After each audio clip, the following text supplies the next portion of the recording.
quartier sans loi. Ici se trouvent plusieurs résidences d'élèves, appelées aussi campus. Bonsoir, comment tu vas, frère? Ça va, bonsoir, ça vous va? D'accord. C'est le mouvement des jeunes majeurs du Bois-Clair. Donc on est venu par rapport à la remise des dons aux élèves qui vivent dans les campus. Donc c'est vous le président du campus?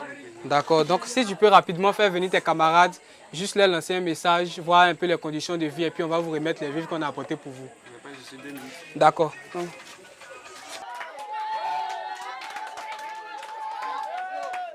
Ce sont des dons en vivres essentiellement qui sont remis au président du campus pour un partage. Un moyen pour Yves et ses amis de lutter contre la précarité des élèves, une cause des grossesses en milieu scolaire. On a pris des renseignements, on sait que vraiment c'est difficile. Beaucoup parmi vous ne sont pas avec les parents. Donc quand vous quittez là ou quand vous venez ici, c'est difficile parce qu'après 2 semaines, 3 semaines, il n'y a plus grand chose à manger. Le sac derrière, tu as vu, le sac derrière est fini. Donc aujourd'hui, nous sommes venus vers vous, en tout cas pour vous motiver, vous encourager aussi à prendre vos études au sérieux. Parce que il y a le problème des grossesses, il y a le problème du banditisme, tout et tout. Mais nous pensons qu'en faisant ce geste-là, ça va vous permettre de rester un peu plus sage et de vous concentrer sur vos études. À Sassandra, il y a 30 campus de ce type. Les dons de ce soir bénéficieront à des élèves âgés de 10 à 20 ans, dont Yolande et ses frères et sœurs, pour qui c'est l'heure du dîner. Nous sommes prêts à manger le plat carré aujourd'hui, mercredi, c'est cette nourriture que nous avons eue. Et après ça, nous allons étudier. Venons manger.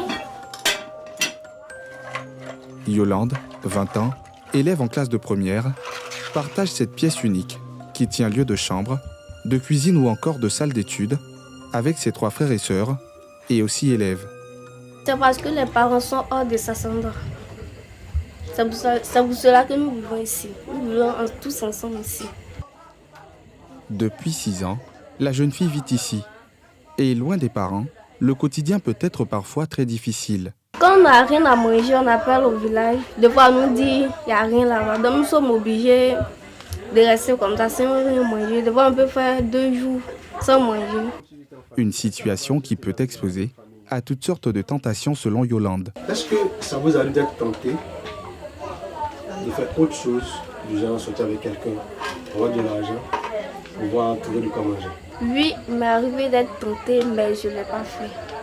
Parce que j'ai peur de grossesse, de maladies et tout. Au chapitre des solutions pour lutter contre la précarité des élèves et par conséquent les grossesses en milieu scolaire, ailleurs, on essaie d'autres méthodes.